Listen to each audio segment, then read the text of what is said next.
start with the first of our awards, and it's a human award. This is the Welfare Award. The welfare of greyhounds and the rehoming after the racing days are over has always been of huge importance, but never so much as in these times. In recent years, the Welfare Award has gone to some truly deserving people, and this year's winner, Sarah Hensman, is no exception. Let's hear from Sarah in her own words.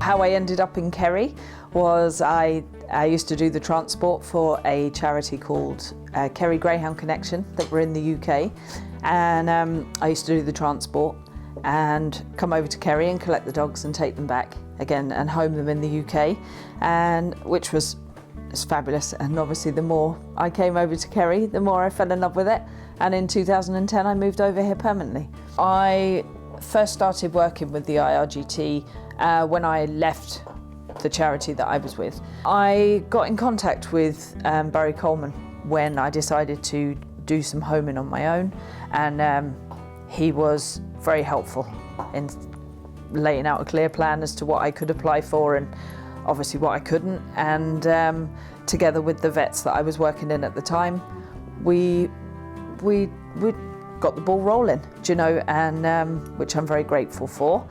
And it's just kind of carried on from there. Last year, from January 20 to January 21, I'd homed over the 200 dogs.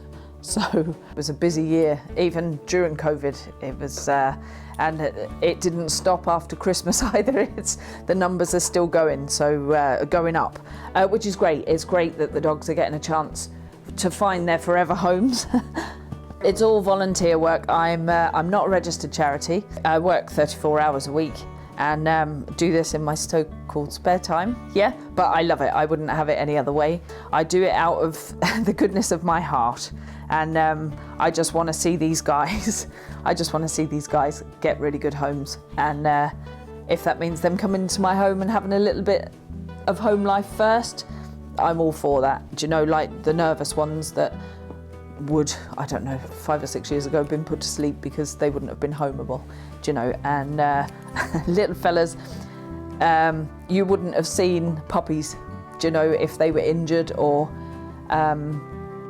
hurt in any way. They probably wouldn't have been given the chance, but now it's lovely. It's lovely to see this, do you know, to see little Poddy here, and I know he's going to go on and be a strong dog and a chewer and just be lovely, aren't you? This little guy is 12-week-old Poddy, and he came to me last Saturday with an injury to his back leg, which unfortunately we couldn't save, but he's flying it now. He's doing very well. And little Molly came to me a couple of months ago, and she's 11, and she actually has a permanent foster home waiting for her, but she hasn't been too well, so we're not sure if she's going yet. She's more than welcome to stay because she's no trouble at all. Dossie's down in front of you there. She's a Bedlington Whippet cross, and she's about 3. Willow is from the Gory side of the country, over from the east, and I've had Willow, must be coming up to a year now, I'd say, and she's 11, going on 12. Dawny is my tripod, and I've had her from a year, just over a year old, and she's great. She just welcomes everybody, including little bitey pups. And I have Jasper and Pip, but they're on their holidays at the moment, so I was very surprised actually. I'm very grateful for the nomination. It is a great achievement. I'm quite chuffed. Very chuffed.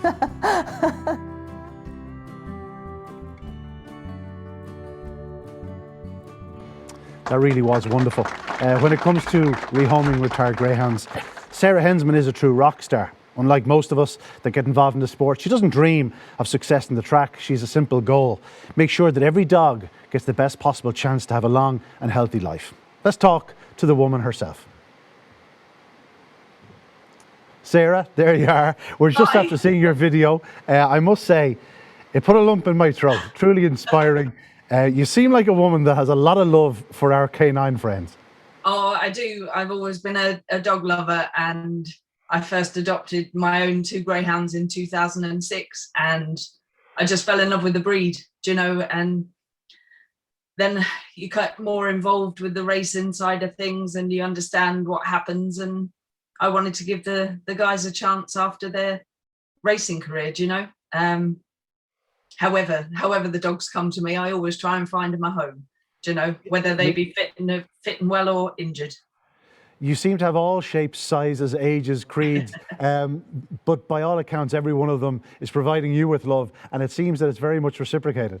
Oh, absolutely. They're very welcome in my home, and it's the best transition that I can give, that allows them to go on to another foster home or their permanent home. It just eases the transition out of kennels, and it's trying sometimes, but it's great because it's lovely to see them settle in their forever homes, Yeah, well, Sarah, you are a truly inspirational figure. Keep up the great work. Thanks very much. We have to ask you one more question. Just, an Essex woman living in Kerry, do you have a problem with the accent at times? No, not at all. Not at all. That tag seems to follow me around everywhere. I was living in Norfolk for 26 years, so I left the Essex well and truly behind me. But I was talking more about trying to understand the Kerry men, to be honest. Oh, I'm not a bother now. I've been here long enough now to understand them. It's fine. It's whether they understand me.